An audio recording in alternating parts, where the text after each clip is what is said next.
Cine ರಂಗದಲ್ಲಿ ನಟ ನಟಿಯರ divorce ವಿಚಾರ ಇತ್ತೀಚೆಗೆ ಸರ್ವೇ ಸಾಮಾನ್ಯವಾಗಿ ಹೋಗಿದೆ. ಒಳ್ಳೆಯ ಜೋಡಿ ಅಂತ ಹೆಸರು ಪಡೆದಿದ್ದಂಥ ಹಲವು ಜೋಡಿಗಳು ಸಾಲು ಸಾಲಾಗಿ ಡಿವೋರ್ಸ್ ಘೋಷಿಸಿ ಶಾಕ್ ಕೊಡ್ತಿದ್ದಾರೆ. ಇದೀಗ ಕನ್ನಡದ ಸೇರಿದಂತೆ ಹಲವು ಭಾಷೆಗಳಲ್ಲಿ ನಟಿಸಿ ಖ್ಯಾತಿ ಪಡೆದಿದ್ದಂಥ ನಟಿ ಹನ್ಸಿಕಾ ಕೂಡ ಸದ್ದಿಲ್ಲದೆ ತನ್ನ ಪತಿಗೆ ಡಿವೋರ್ಸ್ ನೀಡಿ ತಮ್ಮ ಪೋಷಕರೊಂದಿಗೆ ವಾಸ ಮಾಡ್ತಿದ್ದಾರಂತೆ. ಹೌದು, ಕನ್ನಡದಲ್ಲಿ ನಟ ಪುನೀತ್ ರಾಜ್ಕುಮಾರ್ ಅವರೊಂದಿಗೆ ಬಿಂದಾಸ್ ಸಿನಿಮಾದಲ್ಲಿ ಮಿಂಚಿದ್ದಂಥ ನಟಿ ಹನ್ಸಿಕಾ ಮೋಟ್ವಾನಿ ಕನ್ನಡ, ತೆಲುಗು, ತಮಿಳು ಹಾಗೂ ಬಾಲಿವುಡ್ ಸಿನಿಮಾಗಳಲ್ಲಿ ಕೂಡ ನಟಿಸಿ ಸೈ ಎನಿಸಿಕೊಂಡವರು.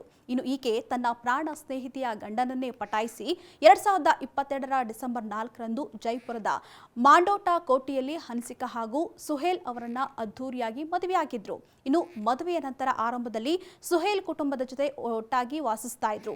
ಆದರೆ ಇತ್ತೀಚೆಗೆ ಭಿನ್ನಾಭಿಪ್ರಾಯ ಹಾಗೆ ಕೌಟುಂಬಿಕ ಕಲಹಗಳು ಸೇರಿದಂತೆ ಹಲವು ಕಾರಣಗಳಿಂದಾಗಿ ಅವರು ಒಂದೇ ಬಿಲ್ಡಿಂಗ್ ನಲ್ಲಿರತಕ್ಕಂಥ ವಿಭಿನ್ನ ಅಪಾರ್ಟ್ಮೆಂಟ್ಗಳಿಗೆ ಸ್ಥಳಾಂತರವಾಗಿದ್ರು.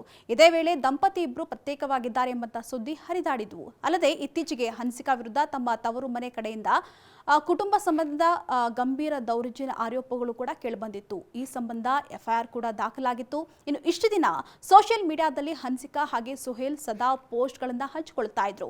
ಆದರೆ ಇತ್ತೀಚೆಗೆ ಅವರಿಬ್ಬರು ಜೋಡಿ ಫೋಟೋಗಳನ್ನ ಹಂಚಿಕೊಳ್ಳದೆ ಇರೋದು ಕೂಡ ಡಿವೋರ್ಸ್ ವದಂತಿಗೆ ಪುಷ್ಟಿ ನೀಡಿದಂತಾಗಿದೆ. ಆದರೆ ಹನ್ಸಿಕಾ ಇನ್ನೂ ಕೂಡ ಸುಹೇಲ್ ಅವರನ್ನ ಇನ್ಸ್ಟಾಗ್ರಾಮ್ನಲ್ಲಿ ಫಾಲೋ ಮಾಡ್ತಿದ್ದಾರೆ. ಅಲ್ಲದೆ ಅವರ ಮದುವೆ ಚಿತ್ರಗಳು ಕೂಡ ಇವೆ. ಆದ್ರೀಗ ಇಬ್ಬರು ಸೈಲೆಂಟ್ ಆಗಿರೋದು ಡಿವೋರ್ಸ್ಗೆ ಮತ್ತಷ್ಟು ಪುಷ್ಟಿ ಕೊಟ್ಟಂತಾಗಿದೆ.